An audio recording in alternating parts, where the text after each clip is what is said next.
Praise the Lord. सबको जय मसीह की। नमस्कार, मैं हूं विकास मेड़ा और आप देख रहे हैं द बिलीव इन बाइबल। आज हम सुनेंगे बाइबल की एक प्रेरणादायक कहानी, रूथ की। यह कहानी निष्ठा, प्रेम और परमेश्वर की रहमत की है। यह कहानी बताती है कि कैसे कठिनाइयों में भी सच्चाई और समर्पण से आशा बनती है। जिन दिनों में न्यायी लोग न्याय करते थे, उस समय यहूदा के बेतलहम में अकाल पड़ा। एक पुरुष एलीमेलेक अपनी पत्नी नाओमी और दोनों बेटों के साथ मोआब देश चला गया। एलीमेलेक की मृत्यु के बाद नाओमी के दोनों बेटे भी मोआब में मर गए। नाओमी अकेली और दुखी हो गई।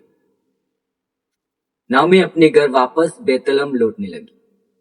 रास्ते में वह अपने बहुओं को वापस जाने को कहती है। ओरपा अपने घर लौट गई, लेकिन रूथ नाओमी से सिपकी रही। रूथ ने कहा, जहां तू जाएगी वहां मैं जाऊंगी, तेरे लोग मेरे लोग होंगे और तेरा परमेश्वर मेरा परमेश्वर होगा। यह वचन रूथ की निष्ठा और प्रेम का प्रतीक बन गया।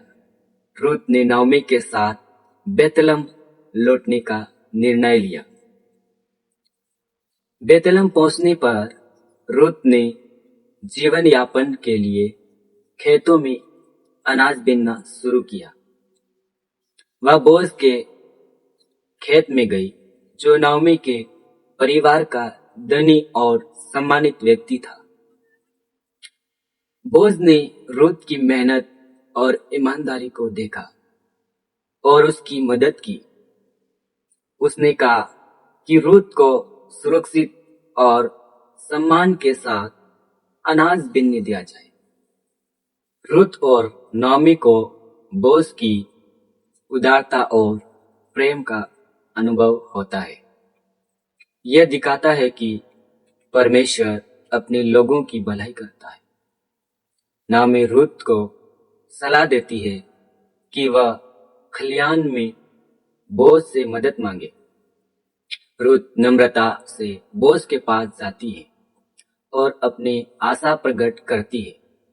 बोअज रूथ की भक्ति और चरित्र की प्रशंसा करता है, लेकिन वह बताता है कि पहले एक और निकट कुटुंबी है जिसका अधिकार पहले आता है। रूथ निसंकोच और विश्वास के साथ अपने कदम बढ़ाती है। बोअज उसे आश्वस्त करता है कि परमेश्वर का न्याय सही समय पर पूरा होगा। बोअज नगर के फाटक पर बैठता है और वृद्धों को बुलाकर साक्षी बनाता है। निकट कुटुंबी भूमि और रूथ से विवाह का अधिकार छोड़ देता है।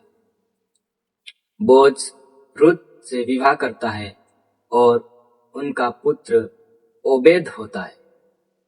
ओबेद ईसे का पिता और दाऊद का दादा बना। इस प्रकार रूथ एक परदेशीन स्त्री परमेश्वर की योजना में शामिल हुई। रूथ की कहानी विश्वास, निष्ठा, नम्रता और परमेश्वर की दया सिखाती है। रूथ की कहानी हमें सिखाती है कि कठिन समय में भी निष्ठा, प्रेम और साहस से जीवन बदल सकता है। परमेश्वर की रहमत और सही निर्णय से असंभव दिखने वाली परिस्थितियों में भी आशा और सफलता संभव है। रूथ की तरह हम भी अपने जीवन में निष्ठा और विश्वास के साथ आगे बढ़ सकते हैं। यदि आपको यह कहानी पसंद आई तो इसे शेयर करें और सीखें कि सच्चाई और समर्पण हमेशा फलदायक होते हैं।